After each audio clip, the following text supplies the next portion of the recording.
जब ये Y analysis कर रहे हो तो सोल्यूशन पे आइडिएट करो, ब्रेनस्टॉर्म करो टीम के साथ, क्या सोल्यूशन होना चाहिए, अकेले मत करो। Best worst idea contest run कर दो अपनी टीम में। स्टोरी बोर्डिंग करो, पूरी स्टोरी बोर्डिंग करो, कस्टमर ऐसे खरीदेगा, ऐसे यूज करेगा, ऐसे इस्तेमाल करेगा, उसको ये मजा आएगा, ये नुकसान होगा, ये फायदा होगा। अपनी अजम्पशंस को सवाल करो, अपनी अजम्पशंस को क्वेश्चन करो। जो आपने एज्यूम किया है ये लॉन्च करूंगा, उसको भी सवाल करो, उसको ऊपर भी खूब सवाल उठाओ, उसके ऊपर भी देखो कि where can I go wrong, मैं कहां गलती कर सकता हूं, कस्टमर को सेंटर में रख के। तो जब आप प्रोटोटाइप बना लोगे ना, फिर उसके बाद छोटे से कस्टमर बेस के साथ या अपनी टीम के साथ उसको शेयर करो। ये एक्सपेरिमेंटल फेज है आपका। हाँ, हो सकता है एक्सेप्ट हो सकता है रिजेक्ट हो सकता है इंप्रूव करना, हो सकता है री एग्जामिन करना हो। तो ये गाइडलाइंस हैं आपके लिए लेकिन ये नहीं है कि बैठे रह जाऊं, शुरू कर दो बनाना। परफेक्ट टाइम का वेट मत करो, पहला प्रोडक्ट फाइनल प्रोडक्ट नहीं होता। Don't spend too much time. बस यूजर को माइंड में रख के बनाना शुरू करो, इंप्रूव करते जाओ, बनाना शुरू करो, इंप्रूव करते जाओ, टेस्ट करो, बनाना शुरू करो, इंप्रूव करते जाओ, अपने प्रोटोटाइप को टेस्ट करो, बनाना शुरू करो, इंप्रूव करते जाओ। कस्टमर को सेंटर में रखो, आपको इश्यूज मिलते जाएंगे और फाइनल प्रोडक्ट इंप्रूव होता रहेगा। आपके लिए सबसे इंपॉर्टेंट चीज अभी के लिए यह है कि मुझे मालूम है 1.5-2 घंटा बैठना आसान नहीं होता है। आप चकदे में शाहरुख खान ने 70 मिनट मांगे थे, मैं आपसे 10 दिन मांग रहा हूं, और 10 दिन की लर्निंग एक तरफ है और आपकी पूरी एक जन्म की लर्निंग या 10 जन्म की लर्निंग कह दूंगा एक तरफ है।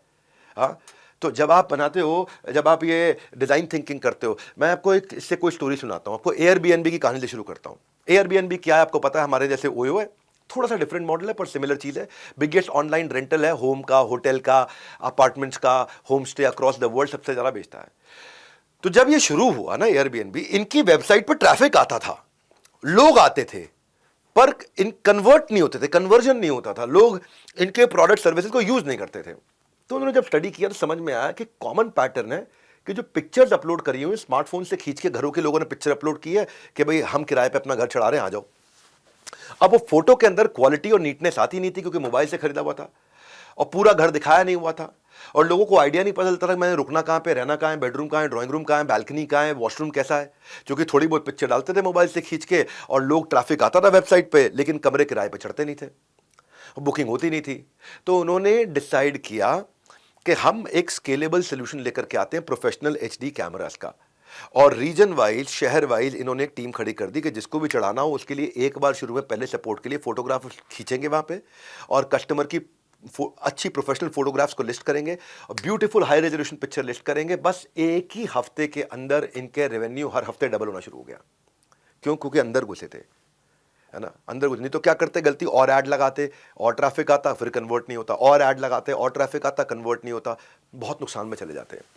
हमारे यहाँ साउथ इंडिया में एक सोशल सर्विस की टीम आरंभ, जिसने बहुत बढ़िया काम किया, क्योंकि जो स्कूल के बच्चे होते हैं ना, हमारे यहाँ स्कूल के बच्चे, इंडिया में बहुत खराब हालत होती है, ना लिखने पढ़ने के लिए टेबल होती है सरकारी स्कूलों में, ना स्कूल बैग्स होते हैं, ना कुर्सी होती है, उसके चक्कर में वो जमीन पे बैठते हैं, झुक के बैठते हैं, ऐसे बैठते हैं, और उसके कारण क्या हुआ, गर्दन में दर्द, पीठ में दर्द, आंखें कमजोर हो जाना, पुअर आई साइट हो जाना, हैंड राइटिंग साफ नहीं आना।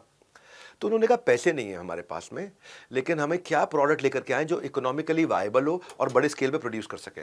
तो आरंभ ने क्या किया, इस प्रॉब्लम को ध्यान से समझा और बच्चों को देखा कैसे बैठेंगे, उनके लिए कैसे काम चलेगा। तो गत्ते इन्होंने, कार्टन्स, कॉर्पोरेट से, रिटेलर से, कॉर्पोरेट हाउसेज से, रिटेल आउटलेट से यूज्ड कार्टन्स देने शुरू करे, गत्ते के कार्टन होते हैं ना, और उनको फोल्ड करके एक पोर्टेबल राइटिंग डेस्क बना दिया।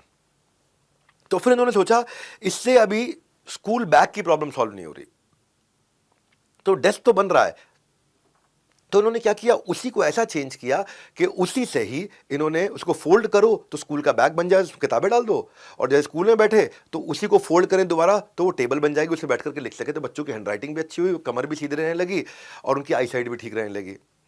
और इन्होंने क्या किया, ये सारा का सारा इन्होंने 14 रुपए के अंदर बिल्ड कर दिया। आप यहाँ सामने प्रोटोटाइप देख सकते हैं, इसको स्केल किया बाद में, और यही इनका डेस्क भी बन जाता था, वही बच्चों का बैग भी बन जाता था, बच्चे इसको टांग करके भी जाते थे, और टांगने के लिए भी गत्ते का रस्सी से बना दिया उन्होंने, ईजी हो गया उनकी लाइफ।